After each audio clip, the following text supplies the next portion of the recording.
رمضان المبارک کا آخری جمعہ ہے اور غالب امکان یہی ہے کہ اس کے بعد صرف 2 دن باقی ہیں۔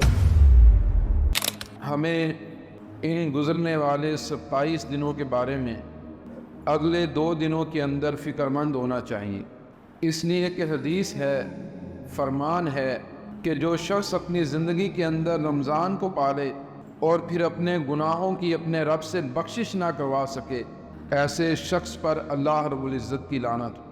یہ معاملہ کوئی عام معاملہ نہیں ہے کہ ایک مسلمان کی زندگی کے اندر رمضان آئے اور پھر مسلمان اس رمضان سے فائدہ نہ اٹھا پائے اور اپنے رب سے اپنے گناہوں کی بخشش نہ کروا پائے۔ یہ چھوٹا معاملہ نہیں، بہت غور کرنا چاہیے، بہت توجہ کرنی چاہیے اور اپنے رب سے کچھ بات ایسی ضرور کرنی چاہیے کہ ہمارا رب ہماری بات کے ساتھ ہم سے راضی ہو جائے۔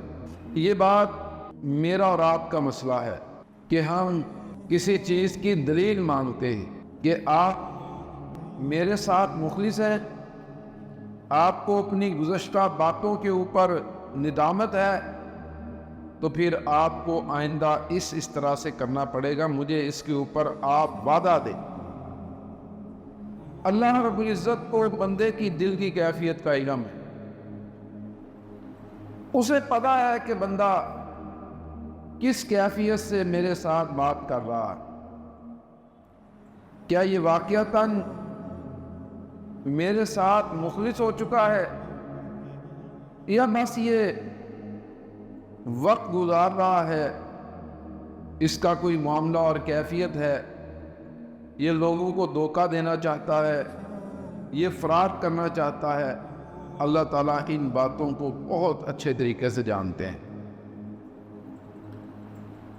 اگر ہم نے دل سے بات کر لی اور ہماری کیفیت ہمارے رب کے ساتھ درست ہو گئی تو پھر اس بات کو سمجھ لیجئے ہمارا رمضان ہمیں مل گیا۔ اب یہ کوئی بھی نہیں جانتا ہم میں سے کہ اگلا رمضان ہمیں ملے گا یا نہیں ملے گا، ہم اگلے رمضان میں ہوں گے یا نہیں ہوں گے، یہ ہم میں سے کوئی بھی نہیں جانتا۔ اس لیے جو ہمارے پاس ہے اس کی ہم قدر کریں اور اپنے معاملات کو اپنے رب کے ساتھ ٹھیک کریں۔ اللہ تعالیٰ کا میرے اور آپ کے لیے بہت واضح حکم ہے، فرمایا فَاسْتَقِمْ كَمَا أُمِرْتَ، اے نبی جس طرح ہم نے آپ کو حکم دیا ہے نا، آپ بالکل اس طریقے سے اس چیز کے اوپر ڈٹ جائیں۔ یہ اللہ رب العزت کا ہم سے تقاضا ہے، وہ ہم سے یہ بات چاہتا ہے کہ ہم اس کے لیے ڈٹ جائیں، اس کے لیے کمزوری، اس کے لیے لاچارگی، اس کے لیے کوئی شک، کوئی شبہ، کوئی چیز ہمارے دل کے اندر نہ ہو۔ وہ خالق ہے، وہ مالک ہے، وہ رازق ہے، وہ مشکل کشا ہے، وہ حاجت روا ہے، وہ میرے معاملات کو دیکھنے والا ہے، وہ میری زندگی کا حساب لینے والا ہے۔ میں نے اپنے رب کے ساتھ اپنی جان، مال، عزت، وقار، ہر چیز کو منسلک کر رکھا ہے۔ عزیز بھائیو، یہ چیزیں اللہ تعالیٰ بہتر جانتے ہیں۔ ہم میں سے کوئی اللہ تعالیٰ کو یہ نہیں بتا سکتا کہ یا اللہ میں تیرے ساتھ کتنا مخلص ہوں۔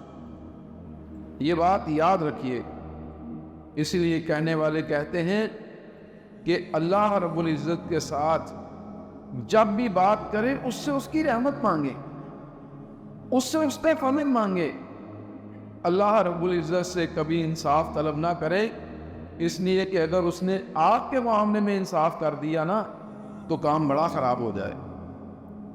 ہاں، اللہ سے انصاف کی توفیق مانگیں کہ ہم اپنے معاملات کے اندر لوگوں کے ساتھ انصاف کرنے والے بن جائیں، لیکن کسی کے معاملے میں اپنے رب سے انصاف نہ مانگیں، اس لیے کہ اگر میرے کسی معاملے پر وہ انصاف کرنے میں آ گیا تو عزیز بھائیو میں تو پانی کی ایک بوند کا بھی بدلہ نہیں دے سکتا۔ حدیث میں آتا ہے نا کہ قیامت والے دن بندہ آئے گا، اللہ اسے کہیں گے کہ جاؤ میں تجھے اپنی رحمت سے اپنی جنت میں داخل کرتا ہوں۔ یہ کہے گا کہ یا اللہ اتنا کچھ دنیا میں تیرے لیے کیا، ابھی بھی تیری رحمت کا معاملہ ہے۔ اللہ کہیں گے چلو ذرا اس کو ایک چکر تو میدان حشر کا لگوا کے لاؤ۔ اب پہلے کیفیت اور تھی، اب میدان حشر میں جائے گا اس کیفیت میں جس میں لوگ ہیں۔ اب کہے گا کہ مجھے پانی چاہیے، سامنے پانی لے کے کھڑا ہوگا، وہ کہے گا اپنی آدھی نیکیاں مجھے دے دے پانی دینے، ایک گھونٹ پانی کے بدلے آدھی نیکیاں دے دے، پھر آدھی نیکیاں پانی کے دوسرے گھونٹ کے بدلے دے دے گا۔ اب یہیں پہ اللہ تعالیٰ کہیں گے چل واپس آ جا۔ اب اس سے پوچھا جائے گا کہ بتا، اب بتا کدھر ہے وہ تیری نیکیاں۔ عزیز بھائیو، پانی کا ایک گھونٹ ہم اپنے اللہ کے بارے میں کیا سوچ سکتے ہیں؟ ہم اپنے رب کی رحمتوں کا اپنے اوپر کیسے ادراک کر سکتے ہیں؟ واللہ یقین جانے ہم ویسے بد نصیب ہیں کہ ہم اپنے رب کی عطا پر راضی نہیں ہیں، وگرنہ دیکھیں تو صحیح کہ اس نے ہمارے اوپر کتنے بڑے کرم اور فضل کر رکھے ہیں۔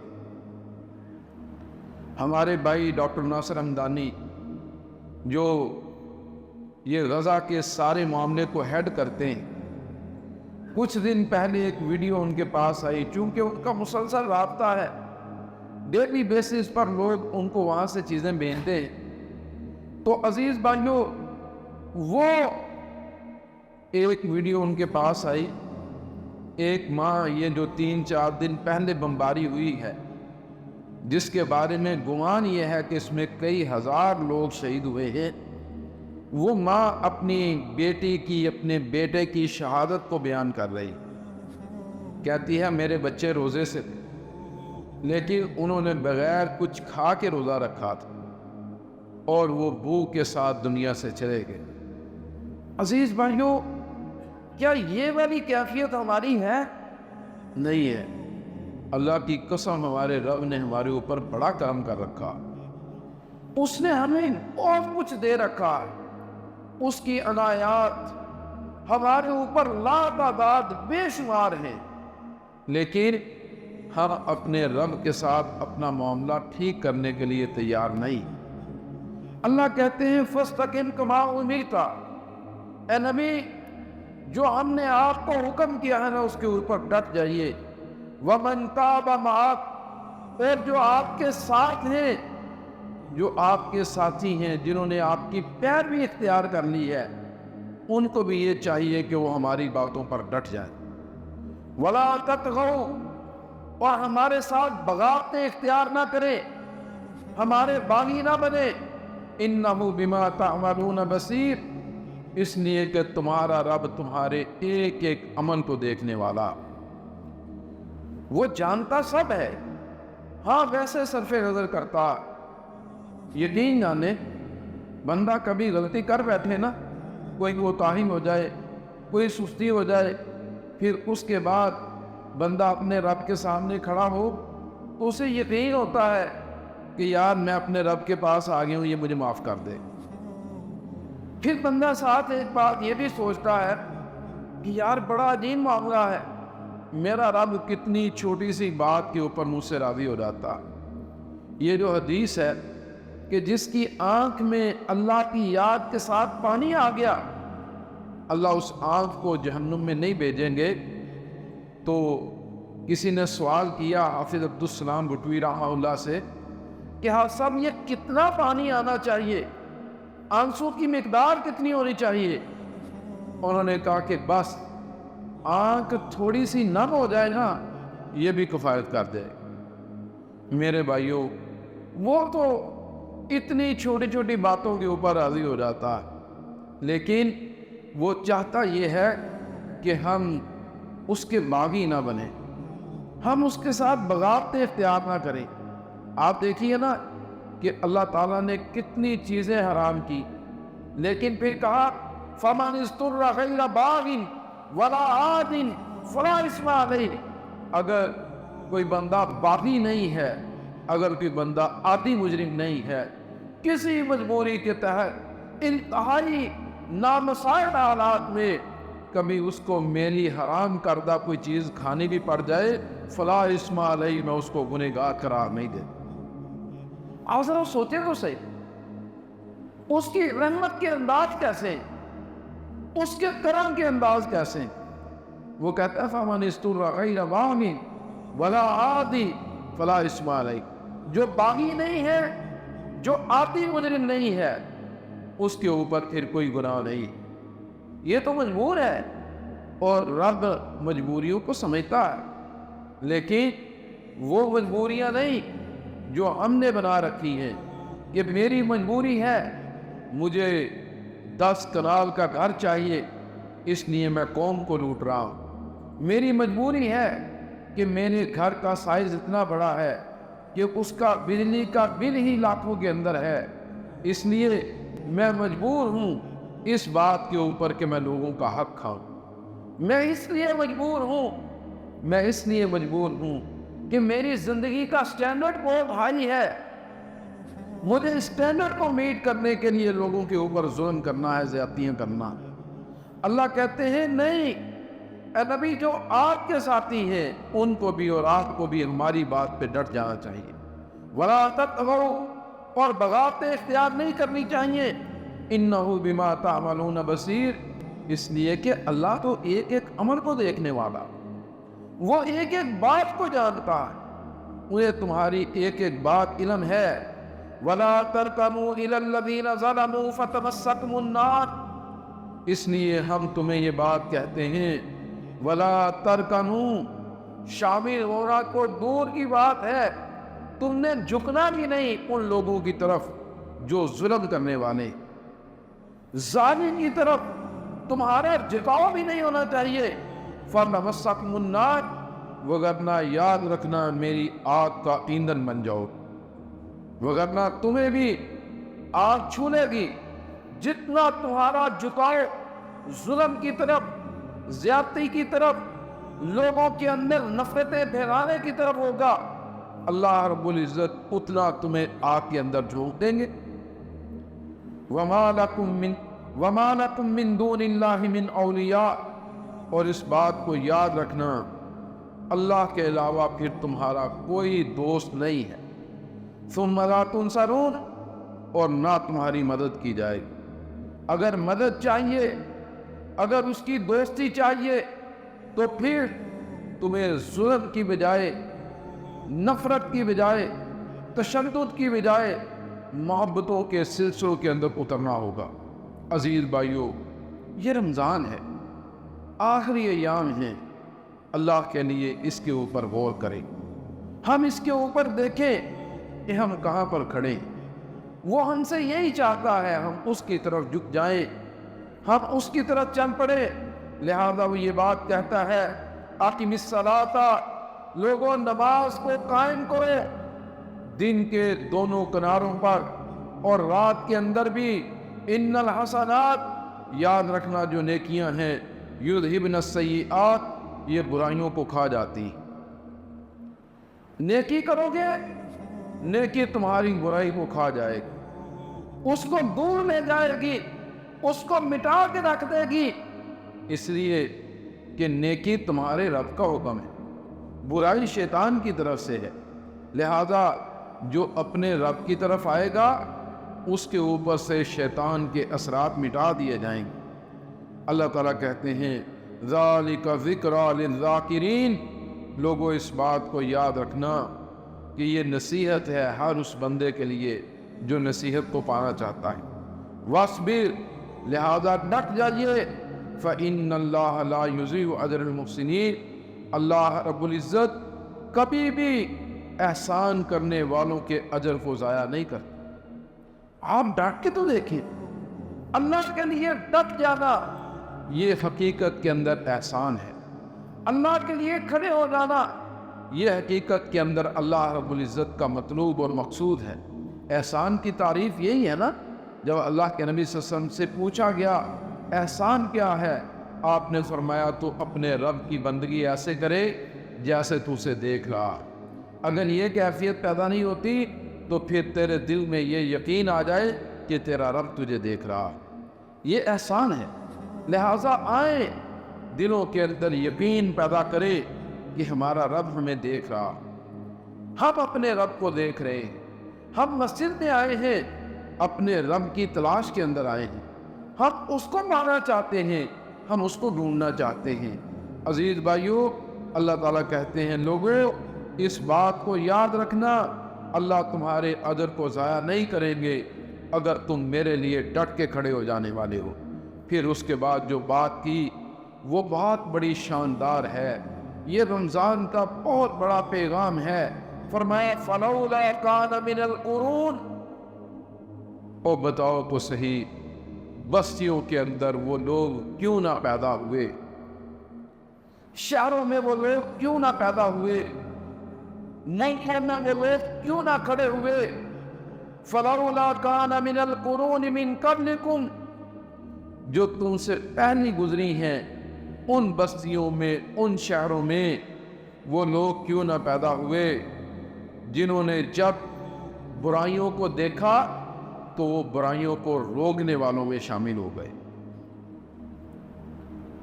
اللہ کہتے ہیں بستیوں میں ایسے لوگ کیوں نہیں پیدا ہو کہ جب برائیوں کو دیکھیں تو پھر وہ برائیوں کو روکنے والوں میں شامل ہو جائیں۔ ینہون عن الفساد، وہ فساد کو روکنے والے ہو فی الارض، زمین کے اندر۔ یہ کردار ہے ایک مومن۔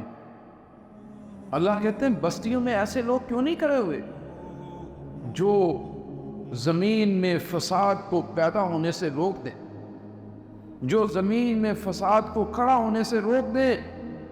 فلولا کان من القرون من قبلکم اولو بقیۃ ینہون عن الفساد فی الارض الا قلیلا ممن انجینا منہم۔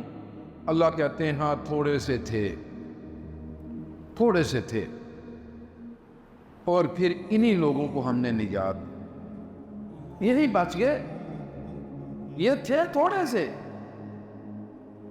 میرے بھائیوں، فساد کے خلاف کھڑے ہونے والے، بغاوتوں کے خلاف کھڑے ہونے والے، لوگوں کو اپنے رب کی طرف بلانے والے، اپنے رب کی محبت سے سرشار لوگ بہت تھوڑے ہوتے ہیں۔ اللہ تعالیٰ کہتے ہیں الا قلیل، یہ تھوڑے سے تھے، پھر ہم نے ان کو نجات دی۔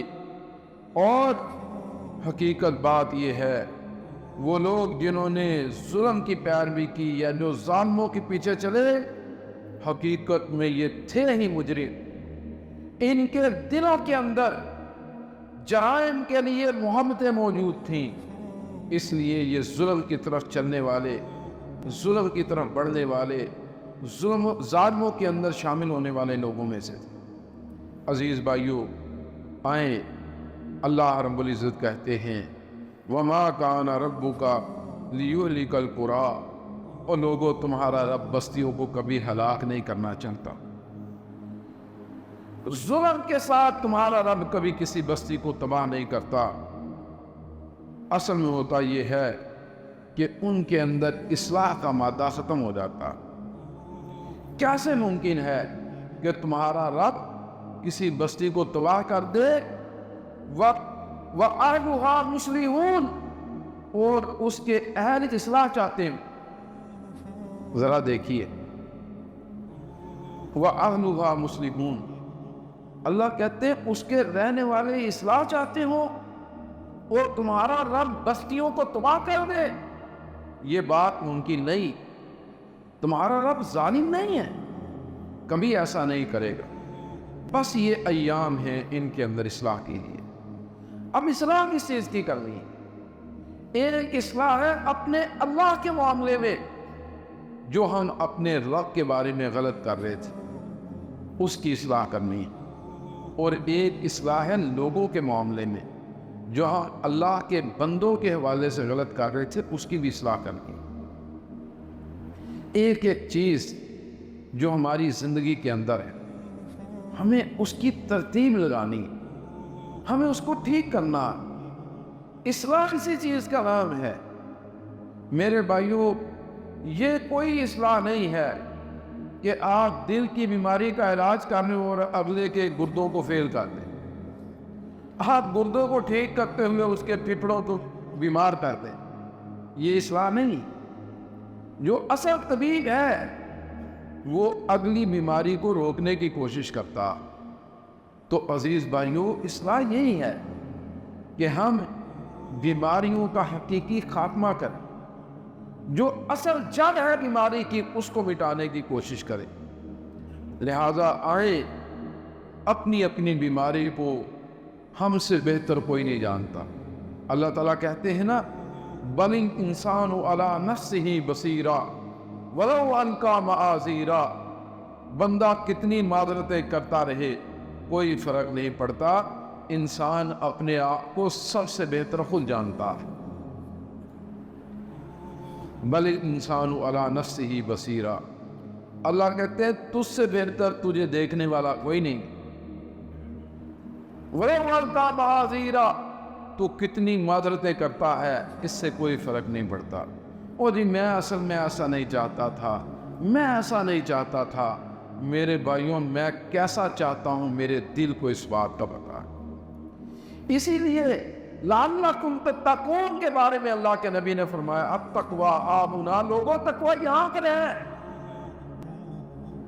اس کی دلیل تمہیں نہیں دینی پڑے گی، قسمیں اٹھا کے لوگوں کو یقین نہیں دلانا پڑے گا کہ لوگوں میں بڑا متقی ہوں۔ قسمیں نہیں دلانی پڑیں، قسمیں نہیں دینی پڑیں، قسمیں نہیں کھانی پڑیں، وہ یہاں پر ہے۔ تو عزیز بھائیوں، یہ بات حقیقت ہے۔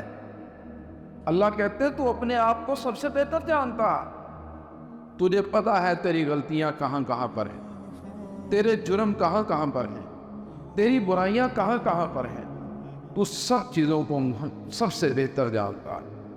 ساری دنیا سے بہتر اپنا جج تو خود ہے۔ اپنے آپ کو ٹھیک کر، اپنے آپ کو لے کے آ۔ اللہ تعالیٰ کہتے ہیں لوگوں اس بات کو یاد رکھنا، اللہ بستیوں کو کبھی تباہ نہیں کرتے اگر اس کے رہنے والے اصلاح پسند ہوں، اصلاح چاہتے ہیں، درستگی چاہتے ہیں۔ وہ درستگی چاہتے ہو، اللہ ان کو تباہ کر دے، یہ بات ممکن نہیں۔ تباہی آتی تب ہے جب بندے اصلاح کے راستوں کو بند کر دیتے ہیں، جب درستگی کے راستوں کو بند کر دیتے ہیں۔ آپ دیکھیے نا، دروازہ بند نہیں ہوا تھا، ابھی اصلاح کی گنجائش موجود تھی۔ یونس علیہ السلام نے اپنی قوم کو عذاب سے ڈرایا اور کہا کہ یہ بادل چڑھ کے آ رہے ہیں، یہ تمہیں اپنی لپیٹ میں لے لیں۔ اب یہ بات کہہ کے ابھی اللہ کا حکم نہیں ہوا تھا، یونس علیہ السلام بستی چھوڑ کے چلے گئے۔ اللہ نے پیچھے قوم کو توفیق دے دی، ساری قوم اپنے رب کے سامنے سجدے میں گر گئی۔ قرآن میں اللہ کہتے ہیں ایک یونس کی قوم تھی جس کو عقل آ گئی تھی، جنہوں نے بات کو سمجھ لیا تھا۔ پھر کیا ہوا؟ یونس علیہ السلام مچھلی کے پیٹ میں چلے گئے، کیونکہ ابھی اللہ نے فیصلہ نہیں سنایا تھا، انہوں نے اپنے طور پر فیصلہ کر لیا تھا۔ یونس علیہ السلام مچھلی کے پیٹ میں چلے گئے اور اللہ تعالیٰ نے قوم کو نجات دے دی۔ میرے بھائیوں، یہ باتیں بڑی قابل غور ہیں۔ اصلاح کا دروازہ بھی گناہ کا ہو تو اللہ تعالیٰ لوگوں کو تباہی سے دوچار نہیں کرتے۔ اگر ہم یہ سمجھتے ہیں نا ہمارے اوپر عام تباہی مسلط ہے، پھر میرے بھائیوں اس کا مطلب یہ ہے کہ ہم نے اصلاح کے دروازوں کو بند کر دیا۔ اپنے رب کی رحمت سے نا امید نہیں ہونا، اصلاح کی کوشش کرنا، درستگی کی کوشش کرنا۔ واللہ یقین جانے، بندہ بیٹھتا ہے، بندہ سوچتا ہے، بندہ غور کرتا ہے۔ 3-4 دن پہلے آپ کی مسجد کے ہی ایک نمازی، میں ان کے ساتھ بیٹھا تھا اور ان سے بات کر رہا تھا کہ ہم اپنے بچوں کی تربیت کیسے کریں، کیسے ممکن ہے کہ ہم اپنے بچوں کے معاملات کی اصلاح کر دیں۔ تو عزیز بھائیوں، بات پھر یہ سمجھ آئی کہ بہت بڑے کام ہیں کرنے والے۔ ایک اصلاح یہ ہے کہ ہم اپنے بچوں کے خرچ اخراجات کو ٹھیک کریں۔ ہمارے بچوں کے دلوں میں شوق پیدا ہو، ہمارے بچوں کے دلوں میں تڑپ پیدا ہو کہ ہم نے اپنے اموال کی اصلاح کرنی۔ دنیا میں برائی کی بڑی بڑی وجوہات میں سے ایک انسان کا نفس پرست ہونا ہے اور دوسرا اس کے مال کا غلط استعمال ہونا۔ یہ دو چیزیں ٹھیک کر لینا، بندہ اپنے نفس پہ قابو پا لے اور اپنے مال کا خرچ ٹھیک کر دے، یقین جانیے کہ دنیا میں برائی نہیں پھیل سکتی۔ برائی پھیلے گی تب جب آپ اپنے مال کے خرچ کو ٹھیک نہیں رکھیں۔ تو اصلاح کے پہلو ہیں، بہت ساری چیزیں ہیں، ہر بندے کو اپنے بارے میں زیادہ بہتر پتہ ہے۔ آئیے غور کیجئے، دیکھیے، سوچئے، آخری لمحات یہ رمضان المبارک کے میرے بھائیوں، کوئی وقت نکال کے بالکل تنہا ہو کے، بالکل اکیلے ہو کے اپنے رب کے ساتھ بات کیجئے گا۔ اس لیے کیجئے گا کہ میرے بھائیوں، اللہ بندے کے عمل کو بعد میں قبول کرتے ہیں، اللہ بندے کو پہلے قبول کرتے ہیں۔ بندہ قابل قبول ہوا تو اس کا عمل قبول ہو جائے گا، اگر بندہ قابل قبول نہیں ہے تو عمل قبول نہیں ہوگا۔ اللہ تعالی ہمیں سمجھنے کی توفیق دے، ہم روزوں کی حیثیت میں آ کے لے لیں اور ہمارا رب ہم سے راضی ہو جائے، وہ ہم سے خوش ہو جائے۔ اللہ ہم سب کو سمجھنے اور عمل کرنے کی توفیق عطا فرمائے۔